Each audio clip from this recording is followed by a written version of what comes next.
Last autumn we did a series exposing the end times quackery of Thomas Horn and Cris Putnam, co-authors of the lunacy titled Petrus Romanus. In that series we noted a number of patent errors, as well as a series of predictions made by both of them for the year 2012. Well, as you may have noticed, none of those predictions came to pass, but the duo hasn't let their epic failures as prognosticators stand in the way of a good yarn for the future.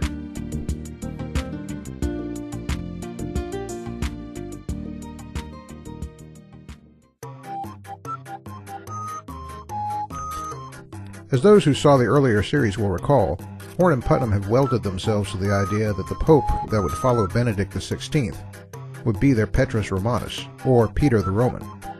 As they see it, this Pope would become the false prophet of Revelation. By their reckoning, Benedict retired 2 months too late for their scheme, but, as I said, they're not the types to let epic failures stand in their way. Now that we have Pope Francis, they're locked into him as Peter the Roman. And this update will look at a couple of their rationalizations in advance for making this identification. Their biggest problem is that Pope Francis doesn't have a Peter anywhere in his name, not his old name or his new one.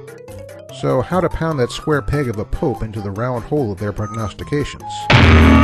Horn himself threw out a rather strained connection, saying that it was a big deal that the new pope named himself after Francis of Assisi, because the original name of that saint was this, in Italian. Now, you don't need to know Italian to see that there is indeed a Peter there, but hold on a second. That little two-letter word in Italian means something specific. It means of, so that literally the name is this. Why is that there? Well, because St. Francis's father was named Peter, not St. Francis himself. Then there's that sly attempt to get a Roman out of this description just because Francis was Italian. Well, I hate to break it to these folks with a harsh lesson in geography, but Italy isn't just Rome. In fact, the city of Assisi is about 2.5 hours away from the city of Rome. So Francis wasn't a Roman, no matter how far you stretch the city limits. Horn does have a ready rationalization for that, though.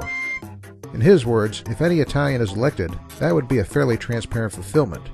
In a very general sense, every pope could be regarded as Peter the Roman, and in that sense this could be the last one. So in other words, Francis qualifies in an oblique way, especially since Rome was an empire as well as a city. So let's get that straight. It wouldn't matter if Pope Francis's family came from, say, Genoa or Naples. That's all Rome too. In fact, if his ancestors came from anywhere within the territory of the Roman Empire, that would also work. It would also work if they came from Rome, Georgia, or if they ate a lot of Roma tomatoes, or even if one of his third cousins ever happened to eat at Tony Roma's rib restaurant.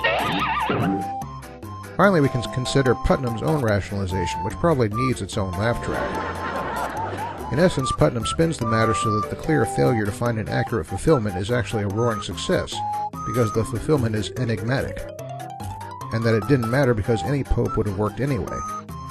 In other words, if the conclave had elected Pope Benedict's dog to be the next pope, we still have a fulfillment. Well, there's nothing like guaranteeing your success by lowering the bar of evidence to the point that you can just step on it rather than over it.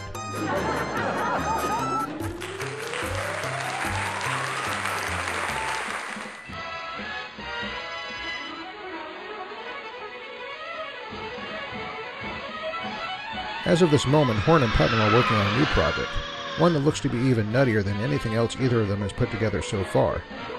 The book promises to deliver the Vatican's secret plan for the arrival of an alien god. Well, just remember, folks, this Laurel and Hardy of the end times is representing Christianity to your friends and neighbors.